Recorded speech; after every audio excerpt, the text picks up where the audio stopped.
Welcome to another Sirius XM Fishbowl session. I'm Joey Black. I'd like to welcome for the first time in our New York studios, performing live, and we'll be chewing some fat in a little bit also. Let's welcome Nu-Blu. 1, 2, 3.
Nu-Blu in our Sirius XM Fishbowl studio here in New York. I'm Joey Black, Horse Thieves and Moonshiners. Now, I want to get to meet you all in a moment here and introduce you to our faithful riders on Bluegrass Junction. But Caroline, where did that song come from? I mean, I believe you singing that song. You know, I mean, I don't particularly think that you're a horse thief or a moonshiner. Maybe I'm not judging, but where'd that song come from, and how does it speak to you? That song came from the writers Jeff Walter and Nelda Sisk, and they came up with it in a very strange way. They had gotten together over the COVID process and had a writing session, and Nelda had been doing some back history of her family, tracing her family tree, and she was telling Jeff that she found out she was descended from royalty. And Jeff said, well, what about your husband? And she said, oh, he just comes from a line of horse thieves and moonshiners. And it's really true. You think about who you are and your past, and a lot of times what we've done in life in our past or what our relatives have done directly affect who we are and what we become. Mm-hmm. Sometimes just by default, unfortunately. Right. But I just think it's a really cool thing. It made us want to go back and trace our family tree and see what was hiding back there in the bushes. Nice. Well, okay, so let's take a moment and please introduce yourselves and let us know what instruments you're playing here so our listeners become familiar with who'll be speaking. I'm on bass. I'm Carolyn. And hey, everybody. I'm Daniel, and I'm trying to hold down the fort on guitar today. I'm Austin Heffelfinger. I'm over here trying to keep time on banjo. My name is Justin Harrison, and I'm playing mandolin for you all today. Well, welcome. Thank you all so much for coming up here in our New York City studios. Sitting in the Fishbowl, certainly some historic bands have played right where we're hanging out today. Tell me about the nucleus of this band and how it got to be now in 2025. Wow. You know, you say 2025, and I'm like, wow, we got this thing started in 2003. So we're over 20 years old now, and It's old enough. Your career is old enough to drink. that's right. Yeah, the band's older than Austin. And It's We gotta be old blue now. That's older. No, Carolyn and I had been performing together in other bands. We met whenever she needed a bass player in her contemporary Christian band. And I was playing banjo in a bluegrass band at the time. And I was like, well, I don't play bass, but it's the top 4 strings of the guitar. How hard can it be? So we started the band in 2003. But both of the bands that we were in kind of dissolved, and she's like, hey, let's start this bluegrass band. And I'm like, nope. We're not gonna do it. No, you're not serious. You cannot be serious. And so I was like, in my brain, I was like, if she's still on this kick about a month from now, she's probably pretty serious about it. And she was. She's like, no, we're doing this thing. Nagging works, ladies, nagging works. That's it. So, Well, now wait, Daniel, did you learn to play bass with some ulterior motives back then also? no, actually not. Actually, Carolyn, for the first probably 3 months of me playing bass in a contemporary Christian band, she kept trying to fire me. Yeah. We did not get along very good at first, and then we started the bluegrass band, and then we've had the band going since 2003, and we've actually been married since 2006. So the band's took been a going while. longer than the marriage has so far.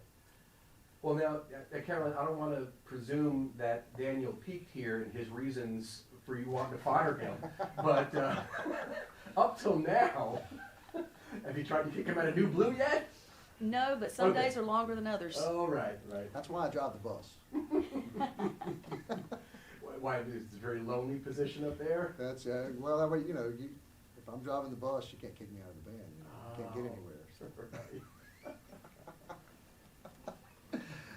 Well, this is great. You sound like you all have a fun time being together and playing. How long have you had Justin and Austin in the group with you? Big J, how long have you been with us now? About 7 years? October of 2017. Okay. So that's Wow. a little over 7, yes, sir. Mhm. Yeah, a little over 7 years. Justin's been with us, and then Austin's been with us for about 6. about 6 years Yeah, now. this July, I think. was- Summer of 2019, I think you joined us. He started when he was 14 with us. Yeah, we Yeah. started on the road, so these guys have been with us, and we have an absolute ball. We have so much fun. Not inside of the music, we all love the music we do, but each one of us brings a different element to the band and to the music and personality-wise too. And we just have a great time, man. Getting to hang out and do stuff, and then just every weekend be somewhere different in the country playing. Mostly driving, from what I understand, right? Not really. Absolutely. Yeah. So what's on the radio usually? What are you listening to? Are there any out there sort of things that we couldn't believe that you'd be playing? The rumble strips. Yeah, that's What is a rumble? Oh, wait, that sounds like when you're kind of riding on the right side of the road and you're kind of veering off a little bit into the shoulder. Is that it? Man, That's a rumble strip. The best thing to do at 5 a.m. is to hit a rumble strip and scream, "Oh no!" Yes. Nature's 808. Big J, what's on your playlist most of the time? Old school bluegrass, Bill Monroe, Jim and Jesse, all that good stuff. Is that what brought you to music? Listening to the old school I grew bluegrass? up in a very traditional bluegrass household, and then as I got to my teenage years, I rebelled and started listening to David Grisman and all those, newgrass folks, Yeah, right. newgrass revival and all that, and I've just kind of took it all and soaked it all in and learned a bit from all of it. It's all great music Nice. and a part of our history. Nice. Austin, you have a distinct blues style to the way you're hitting that banjo. Where are your influences from? So the very first bit of banjo music that I ever got introduced to was Earl Scruggs, specifically the Earl Scruggs Essentials record. That was the first bluegrass I'd ever heard in my life, and that's what kind of got me into it. And then over the years, I discovered Ron Block, Ron Stewart, Jimmy Mills, lots of other great banjo players. And while I do play bluegrass for a living, I generally don't listen to a whole lot of bluegrass. Usually what I listen to is rock, maybe even leaning more towards like the metal side of things. I will listen to like some bluesy stuff, Stevie Ray Vaughan and whatnot, and that's just usually like that's my go-to generally. But then there's Alison Krauss, Union Station, and whatnot, and so those are usually my radio picks. Nice. Cool. So you got a pretty eclectic group here. Oh, yeah, that it all comes together to make Nu-Blu. Absolutely, absolutely. If I'm a rock guy. Mm-hmm. I'm listening to Aerosmith, Van Halen, Bon Jovi, that kind of stuff. Rocking out with that. That's kind of my non-bluegrass jam right there. Right. For sure. I'm an 80s rock girl. All the way, I'm an 80s rock girl. Like radio rock, or are we talking like hair Okay. bands, Poison, and? Pat Benatar is Okay. my girl crush. Uh-huh. Yeah, She knows how to is do it for me, absolutely. I keep hoping I'm going to get to meet her one day. Cool. And if I'm in a really, really mellow mood, I go to contemporary Christian every time. Mm-hmm. So it's kind of a wide spectrum there, but It all comes together and makes this group, which I'm super happy to have you all here today. How about another song? Yeah. Let's do. Let's slide up and do one off the new album that Justin wrote. What's the new album title? Where You Been? Mm-hmm. That's the brand new release that we've got out. And they're getting that where? Everywhere. Everywhere. Hopefully, obviously we want to hear listening to it, Pandora streaming it, but yeah, anywhere that you consume music, it's there, and then of course on our website at Nu-Blu.com. We actually released this album as our first one that we've ever released on vinyl. Nice. And I am way more excited about that than I should be. No, It's man, like, I'm I got that, and I was, bluegrass on record, I'm for like, sure. I'm like holding this vinyl record, and I'm like, oh, we have a record. Yeah. It's so cool. Yeah. Very cool. All right, so what's the song called? It's called Whirlwind. Justin wrote this, actually.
All right, Whirlwind from the band Nu-Blu in our Sirius XM Fishbowl session here. I'm Joey Black. Where'd you get the inspiration from that one? So during COVID, of course, we were actually out on a 3-4 week long trip, and COVID began. The government started deciding to lock things down, and the back end of our tour started canceling out on us, and we figured we better get on home. So we, got on home, and we were separated for months and months and months, due to the COVID lockdown and restrictions. And like everybody else, people started doing new things, learning new things while they were stuck at home, and I decided that I wanted to learn the banjo. I'd played a little claw hammer, but never the three-finger Scruggs style, so I got a little banjo, started noodling around on it, and come up with the very first part of that song, and kept going with it, I guess, and decided finally I was a little better at the mandolin than I am the banjo, so I just kind of took that and worked it up, on the mandolin and let gentlemen over here do all the banjo work.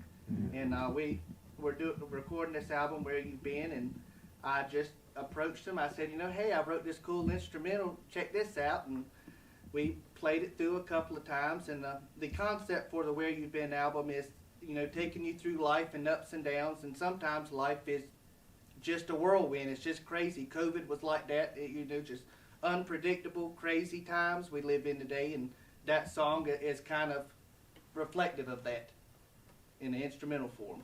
We got a great groove on that one, for sure. Appreciate that. Great groove, yeah. I love that it's an original piece also. As a band, do you find recording original material important? Absolutely. I think that's when we started the band, when Carol and I started Nu-Blu, we started it with the intentions we want to be full-time musicians. We want this to be a business. We want this to be what we do.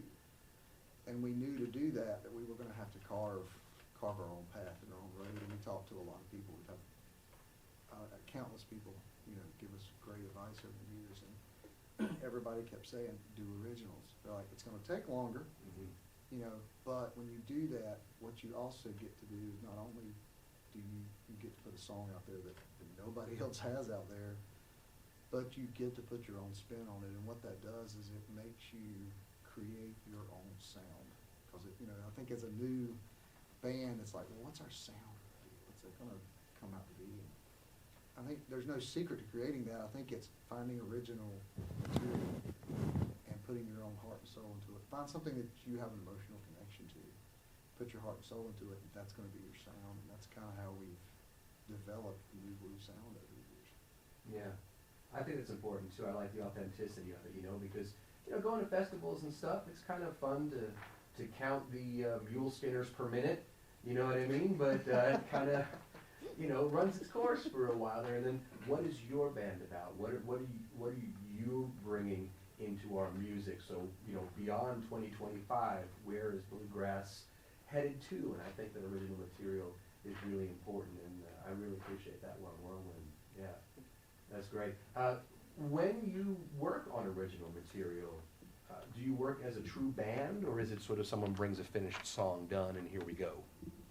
Well, we listen to everything we get sent. We just get so much material from so many great songwriters, and usually I'll listen to it first and decide whether it's yes, no, or maybe, and then I'll take it to Daniel, and after it goes through him, then we take it to the whole band and, mess around with it some and decide if it's really going to work for us. If we get a lot of rock covers, things that are demoed rock or things that are demoed country, and some of those translate really well, and some of them don't. So we go through that whole process and figure out keys and all. The interesting thing is we don't really play this material until we're in the booth. We figure out the specifics like that, but we don't actually get into the meat of it and play it till we're in the booth, because it keeps it really fresh then, and you're capturing that initial emotion of that song. Because once you play a song so many times, you still have an emotional connection and you love it, or you wouldn't be doing it. But there's those first few times that are just magical with a new song. You're just really feeling it. In your gut, you're really feeling it. So we try to capture that when we record. Yeah, that's great. The mark of timeless music, I think, is you wanting to go on that journey of that song every time you hear it. Like, there are certain versions of songs like Reba McEntire's The Night the Lights Went Out in Georgia. Every time when she says, "Little sister, don't miss," when she aims her gun, even just saying it right now, I get, the chills and the hair on the back of my neck stands up, and you want to go on that every time. So even though that's kind of a weird example, because that was a cover song that she did, right? But either way, the point is going on those journeys of those songs every time. Authentic. Like, I believed it. I believed her. and I believe you folks. I have to So- say that some of the demos we've got that Carolyn showed me, I'm like, how in the world are we going to do this song and turn in like bluegrass style with our instruments? How are we going to do this? And Carolyn said, just listen, play it a couple times, and then figure it out. And every time we figure it out. I just want to go on record and say that I doubted her, she was right. Yeah. Everybody heard that. Somebody admitted I was right. And I was like, how- Job yeah. security. Yeah. That's job security right there. That's great. It's important to have that emotional connection. Somebody in the band has to have an emotional connection. I mean, in the past, we've had songs that me and Carolyn were kind of like, we don't know. But then the guys were like, oh, we really like this song. Mhm. Let's do it. You know, if somebody has that, I feel this song, that's going to come out. And you got to have it, you know. And that's what we try to do in all this. I mean, this whole new album and this whole thing about, you know, where you've been. How can you tell your story if you don't feel it? Right. And it's uniquely yours, besides. Right. Absolutely. Awesome. So, speaking of uniqueness, what do you think uniquely plays into making your music yours?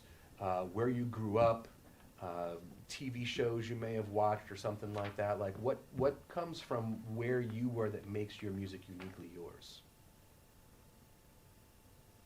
Why do you ask a hard question? I can give an answer to it. For me, it's the music. It's all about the music. It's the music that I grew up on. Mm-hmm. Church music. I first started singing in church, and then I went through a little country phase there, and I went into contemporary Christian, and then I went into rock. And there's just all these things, pop music, that have influenced me, different vocalists that I don't try to copy. I don't try to be them because there's already one of those, but I pick up little things from each one along the way. And so I think I meld that all into what I'm doing now and to what I've developed into finding my voice and what I love to portray to people. And I think it's probably the same with Daniel too, with his musical influences were really... It is, but I'd like to hear Austin's answer to that, because that's another unique thing in this band is that, you know, not to put our ages out there too much, but, you know, we do have a two-generation band, and there's been a big, I mean, our generation remembers not internet. Mm-hmm. And You're right. phone We had no books. email in high school. Yeah. Right, and then this next generation doesn't remember that, so that's a unique, I'd love to hear Austin's perspective on where he, on that, because that's not to put you on the spot, but I mean, that's. So, as far as like a musical inspiration type thing in my own playing and where I tend to pull things from, I'll listen on a daily basis anything from Breaking Benjamin to Post Malone. And believe it or not, there are elements of that music that I just, even if it's two notes, that I will pull from all of these different genres and all these different songs and figure out kind of how to implement that maybe a little bit into my own playing, and especially with, you know, figuring out original material, is because you're coming at it fresh, and it's up to you to create your part in that song. That really kind of helps define how I tend to approach things, is just wild, off-the-wall songs that you wouldn't normally think you would want to listen to get inspiration for something, but I tend to pull that from some strange places.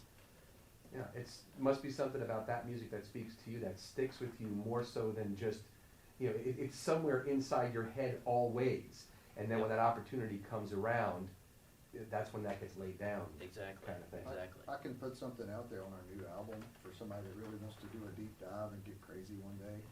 There is a song on our album that has a lick, two licks in it. One is an Evanescence, a lick straight from an Evanescence song, and the other lick is straight from an Avenged Sevenfold song. So they're both pulled from the rock world, heavy rock world, but they work perfectly inside bluegrass. That's what always drew me to bluegrass, is the improvisation and pretty much no rules, you know.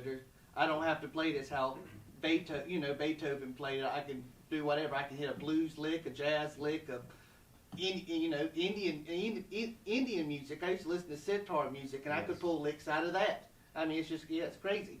But I love it. That Beethoven, that ain't no part of nothing. That ain't bluegrass, boys. But I've always, felt like Bill Monroe. He left his mark on bluegrass. I don't want to play like Bill Monroe. Love Bill Monroe. Love listening to him. Love to play his songs. But I don't want to be Bill Monroe. Bill Monroe has been Bill Monroe. I want to be Justin Harrison, and I try to take from everything, but make it my own as well, and put my own in there. And that's a big part of bluegrass that I love. Bill said himself, a man's got to make a music his own. Yep. Right, so that's awesome. Great. Nu-Blu here in our Sirius XM Fishbowl studio. What song are you gonna play for us next? Let's do Time. Oh.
You're inside another Sirius XM Fishbowl session with the band Nu-Blu.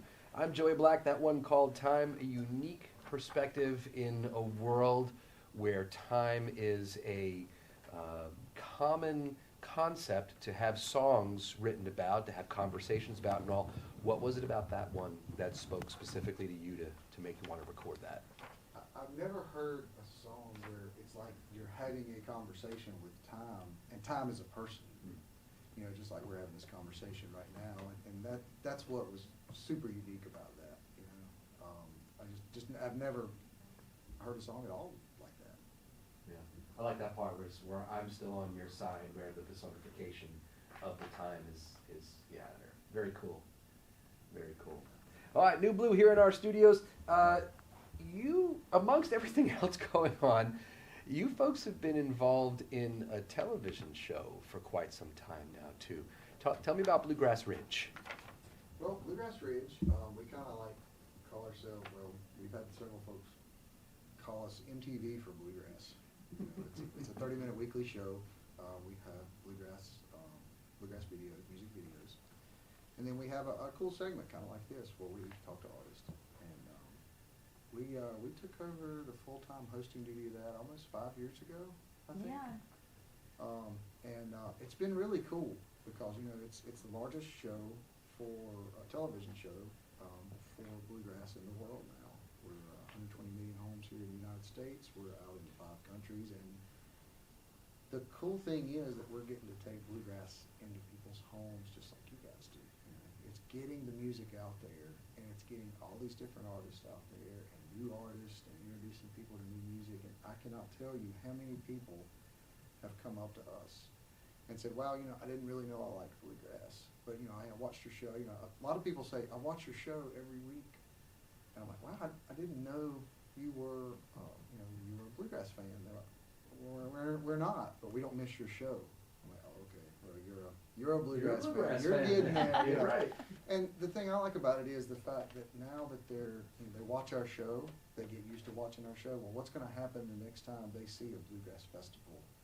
Hey, there's that band I recognize from the show. I'm going to go see them live. Let's see them, meet them at their table. Now that's it. Now they're addicted. You know, now they're part of our community, and that's what it's about. It's about growing this community bigger and bigger. Did you find the transition from performing to hosting a television show like that? Did you find it, I mean, easy? Was it an easy transition? Or, I mean, it's a learning curve for things, but was it something you kind of easily slid into? I have a whole new respect for you guys that do the interviews, that ask the questions. Because I've always been the one on this side of the mic when I'm doing a radio interview. And so that was probably the hardest adjustment for me, was being the interviewer and not the interviewee, because it is a vastly different world. So, thumbs up to you. Well, thank you. Thank you. It's a lot of reading, you know. It's all scripted and teleprompter, and what is that movie, Anchorman? You know, where they say it doesn't matter, whatever you put on there, they're going to read. They're going to read. That is so true. It's like whatever's there, it's like, oh, why don't we read that? Oh, that's there on the script. Okay, oops. Do you write it for yourselves, or is someone else trying to write in your voice? We have producers that do that, and then we get the cool thing is that we have producers that write the stuff, and then we get it, and then our executive producer, Jeff Mosley, he's super cool. He's like, all right, it's now your guys' show. He said, you guys are out there, you know all the other musicians, you know the different things to write into the script. So we kind of get to tweak the scripts, and that's pretty cool. And that's what we did during COVID. You know, when everything was shut down, you know, we used to go to Nashville to produce the show and to shoot the show. And during COVID, all that was shut down, but everybody was cranking out new music and new videos. So it's like, well, we wanted to support the musicians, and so pretty much I turned my recording studio. I did the whole edition, like here, with adding in all the video components. So we actually shoot the TV show in our studio now in North Carolina. So I learned how to produce television during COVID, and well, I say we all did, because you know, Austin's our film crew. Austin and Justin are our film crew when we're doing on location. Check one. Yes, one. It works. Does that with the best of them. And Ready, camera one. Take camera one. But we couldn't do, not just the music. I mean, obviously any band can't do what they do without the rest of the folks in the band. But we couldn't do any of it. We couldn't do the TV show. We couldn't do any of the things that we do that are Nu-Blu, that are successful without this team and without these guys here, because they're there every second. It doesn't matter whether we are playing on stage and somebody's not feeling great, they're picking up the slack. You know, they're making sure that they're turning their performance up a notch to pick up for that. Whether it's that, or whether it's sitting on the side of the road in New Mexico because the tire came off the bus. You know, they're out there. Sounds like experience. These guys, real life experience. They searched a square mile of desert to find the tire. I mean, how many people are going to do that? Right. I did want to go back home. You and me both. You and me both. So I think you're in good company. Though. I think Walls of Time was written the same. I mean, I don't know if the wheel came off the bus, but I think that Bill Monroe's bus broke down, and they were sweating like crazy, and Bill and Peter Rowan get off the bus, and Bill spats this first verse, and Peter says, "No, you go write that." And so you guys are in good company there. Broke down in the desert. You wrote that there, so. Something else that you mentioned, Daniel, tell me how it feels, the fulfillment of being able to bring these videos out and play these things for people who are not getting them any other way, possibly. I never thought in a million years that I would be doing this. Specifically me. In high school, I was the super shy guy. I didn't even, like at the ball games, you just get hungry, so I'm going to grab a hot dog. I didn't even want to walk in front of the crowd, to go get, I would walk behind, go around behind the gym to avoid. That was me in high school, and I never thought I'd be in here doing this, and it's surreal, because it's literally an opportunity to leave a legacy, and I'm the kind of guy, I want to help people. It's great if it's something that happens for us and for Nu-Blu, that's it, because this is how we pay the bills. This is how we all keep our power bills paid and all that. That's awesome. But if I can help somebody else, we can help somebody else get a leg up, because we were there at one point, and Bluegrass is a community, and everybody knows everybody in every other band, and we all know the different struggles that we've all gone through and are going through. And so for me, it's literally about anytime I get a chance to help anybody do anything, I'm all about it. And I think it's like the ultimate chance to do that, to be able to take that and put it out there for a lot of people. We have about, we do the whole demographics and polls and all that, and we found out that about 48% of our viewership tell us that they're not regular consumers of Bluegrass. So it's like, oh, we're reaching a whole lot of people that are going to come in to the community, and that's what's going to keep the community going. Austin's generation, the generation that's coming after him, that's what's going to keep the music there for them, to keep it going. So if I don't actually turn on my tube and get Bluegrass Ridge in my living room, is there a way we can get it online or through another provider somehow? There is. It's syndicated on like 19 broadcast networks and 125 local affiliates. It's crazy. You just go to bluegrassridgetv.com. Okay. That's the easiest thing to do. Our full affiliate list is there, and we try to make it as easy as we can to find it. And of course, now all the affiliates have streaming. There's 4 or 5 different streaming services that it's on as well. Cool. So yeah, it's you go there and just start looking around, and you're gonna find it somewhere. I think it airs like 400 times a month. It's crazy. Wow. It's nuts, man. Like, what in the world? Yeah. No, that's great. Yeah. Good. Helping out where we can. Tell me about your tour schedule heading into 2025 here. What does this year look like for Nu-Blu on the festival stage? It's pretty good, man.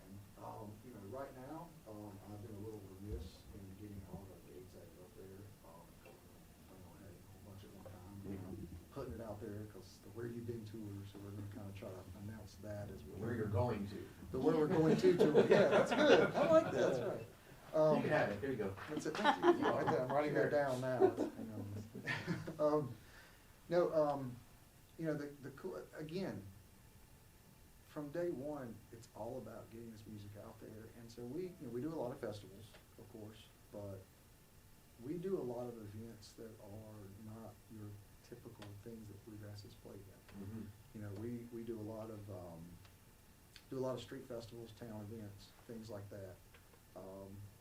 And try to find unique different things like to go and do music in. So you can find us in a theater. We're here doing the APAC conference, which is PAC's performing arts centers. You know, we're gonna have a whole list of those. We've got some big fairs out west that we're gonna be going and doing like a week stint at a time. So, and we do tour all over the country. You know, we're gonna be everywhere. In fact, in February coming up, the only two states we've never performed in is Vermont and Hawaii. And we're gonna check Vermont off that list in February. So we figured, you know, why not wait till the coldest possible time to go to Vermont. See, I was waiting for you to tell me Hawaii, because why not wait for the I coldest to go to the know, warmest? right? Yeah, no, That's fair. I hear you. yeah, we do that because booking agents exist. Yes. What about socials? Where can we find you to make sure we know where you're going to be on this tour? We're all over the place on that. We're on the Facebook and Instagram, Nu-Blu official on Instagram. Recently started a TikTok, so we got into that. We waited till the new album came out, so well, let's start putting out stuff with the new album. So we're on TikTok, and I got a lot of cool stuff on there. All of us have individual stuff that you can link to off of that. So yeah, and then of course Nu-Blu.com. If you go to Nu-Blu.com, nu-blu.com, all of our social links are right there on the main. You go to the home screen, you can find all of our social stuff right there. Perfect. Perfect. All right, one last question, and I want to hear another tune. What is the craziest place you ever had to change in before you went up on stage? I don't know. No? No crazy, turned over porta-john where you got to get your new shirt on before you get up on stage because you just rolled in 10 minutes late and your stage call was 15 minutes ago? Well, fortunately, we've been traveling in a bus now for quite some time. So, that's usually my hangout, my air conditioning and so that's good. In my closet, I guess before Nu-Blu, the craziest thing we both have done is in the back of a sound trailer. Yeah, I don't know how crazy that is. That's just kind of Usually what you do, There have been times where I'm coming down the road and it's like, guys, we're going to be real tight on this. Y'all go ahead and get changed. I don't know what it's like in the back of the bus with me driving and then trying to change. Yeah, having to bus surf, that's always interesting. I've hit my head a few times. That is a fun one, changing going down the road. That's fun. For you, you're still young. You're just kind of bouncy. It Bumbles definitely bounce. hurts the next day, though. It's not always where we've had to change. Sometimes it's the records that we've set from bus wheel stop to being on stage playing. And I think our record of stopping to being on stage playing is something like 8 minutes. That's impressive. Yeah. So you do what you Through the gotta mud, probably, right? Besides. Yeah. do. Yeah, that helps you Yeah. get there quicker because you can slide faster through it. I have eye makeup put on one cheek. That includes setting up sound. That's So 8 that's, minutes. yeah, That's impressive. yeah. Impressive. I think I had to think about that. I think the craziest place I've ever had to change clothes, and this is probably really bad to say on air, but I played at a church one time, and I changed clothes in the confessional room. I don't know if that's like really bad or not. Well, But, there it is. It took a few minutes, Yeah. but there it is. I don't. Yeah. Yeah, you got me beat on that one, man. You got me beat on that Justin one. wins. Yeah. I don't even remember where that was. But, Got me beat on that That- one. You need to remember because they'll probably never let you come back now. that did happen. Hopefully the priest wasn't in there at the time. Yeah, right. Well, congratulations on the release of this record. Very exciting into this new year. Would you play us one more song, please? Tell me about this one we're going to hear.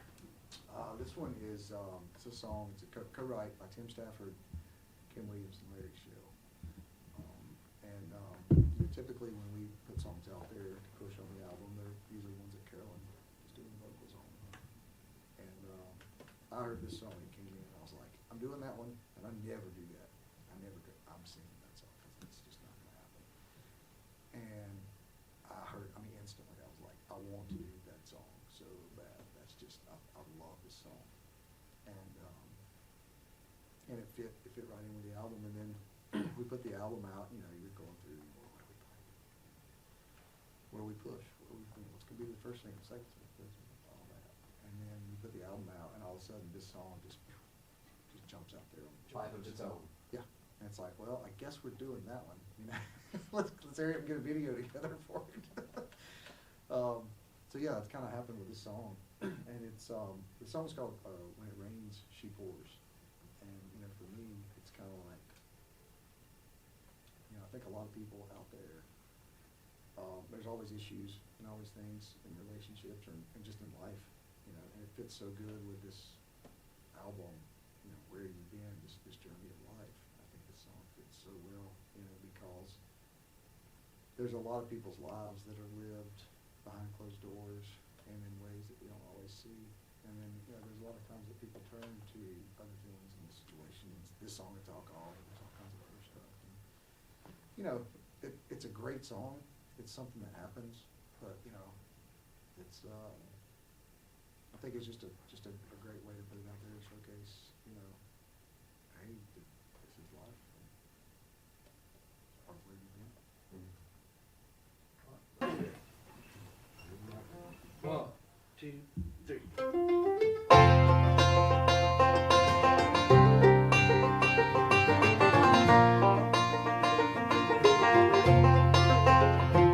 She's mine, she's really mine.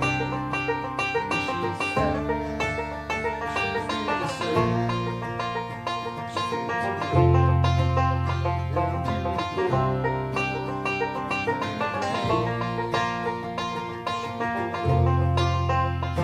Wrong or right, it's hard to say.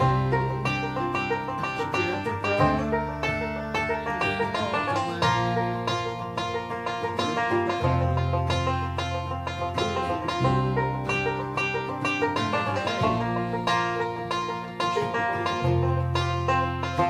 Bourbon straight without a chaser. Something strong enough to save her. Watch the teardrops hit the floor.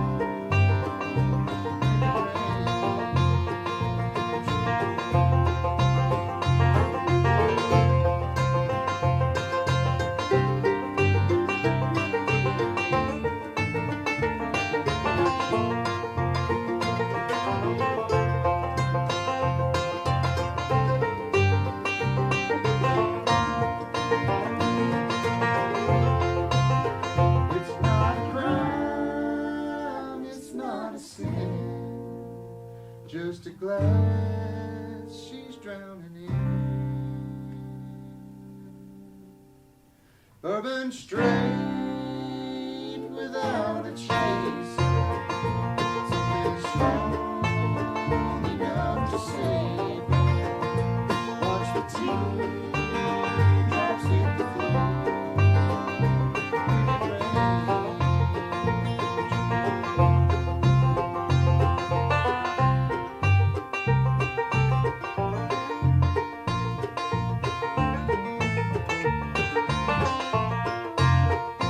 Watch the teardrops hit the floor.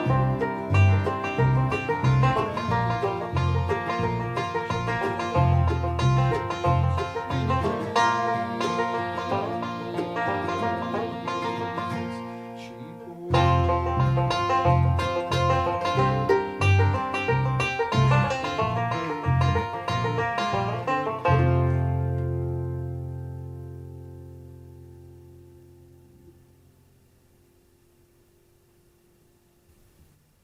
Nu-Blu in our Sirius XM Fishbowl Studio. I'm Joey Black. Nu-Blu.com to keep in touch with them online. If you love this performance or you missed any portion of it and you want to hear it, go on the Sirius XM app. Thanks for joining us, folks.